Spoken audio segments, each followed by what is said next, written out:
శివుడు అంటే సృష్టి, స్థితి, లయం ఈ మూడింటిలో లయకర్త. ఆయనే మహాదేవుడు, మహాకాళుడు, నటరాజుడు, భోలేనాథ్ అని అనేక పేర్లతో పిలుస్తారు. శివుడి ప్రత్యేకతలు. అర్ధనారీశ్వరుడు, ఇది శివుడి అత్యద్భుతమైన రూపం. ఇందులో శివుడు మరియు పార్వతి ఒకే రూపంలో ఉంటారు. ఇది పురుష, స్త్రీ తత్వాల సమతుల్యతకు చిహ్నం. తృతీయ నేత్రం, మూడో కన్ను, శివుడికి మూడో కన్ను నుదుటి మధ్యలో ఉంటుంది. అది జ్ఞానానికి, సత్య దర్శనానికి ప్రతీక.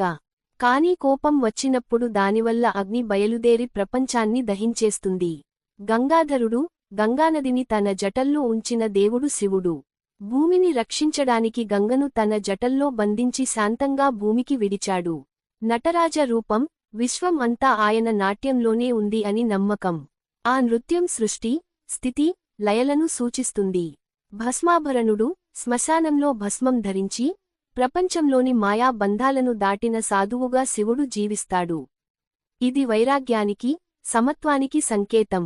భోలేనాథ్, ఎంత చిన్న భక్తి చేసినా సంతోషపడే దేవుడు. భక్తుని మనసు శుద్ధి ఉంటే చాలు, శివుడు వెంటనే ఆశీర్వదిస్తాడు. నీలకంఠుడు, సముద్ర మథన సమయంలో వచ్చిన హాలాహల విషంను తాగి దేవతలను రక్షించాడు. ఆ విషం గొంతులో నిలిచిపోయి ఆయన గొంతు నీలం అయింది. శివుడి పూజ ప్రత్యేకత. సోమవారం ఆయనకు ఇష్టమైన రోజు. బిల్వపత్రం, మారేడు ఆకు, పాలు, తేనె, గంగాజలంతో అభిషేకం చేస్తే చాలా ఫలితం ఉంటుంది. ఓం నమః శివాయ అనే పంచాక్షరి మంత్రం శివుడి హృదయానికి అత్యంత ప్రియమైనది. ఒక చిన్న శ్లోకం. కరచరణ కృతం వా, కాయజం కర్మజం వా, శ్రవణనయనజం వా, మానసం వాపరాధం, విహితమవిహితం వా, సర్వమేతత్ క్షమస్వ. జయ జయ కరుణాబ్ధే, శ్రీ మహాదేవ శంభో.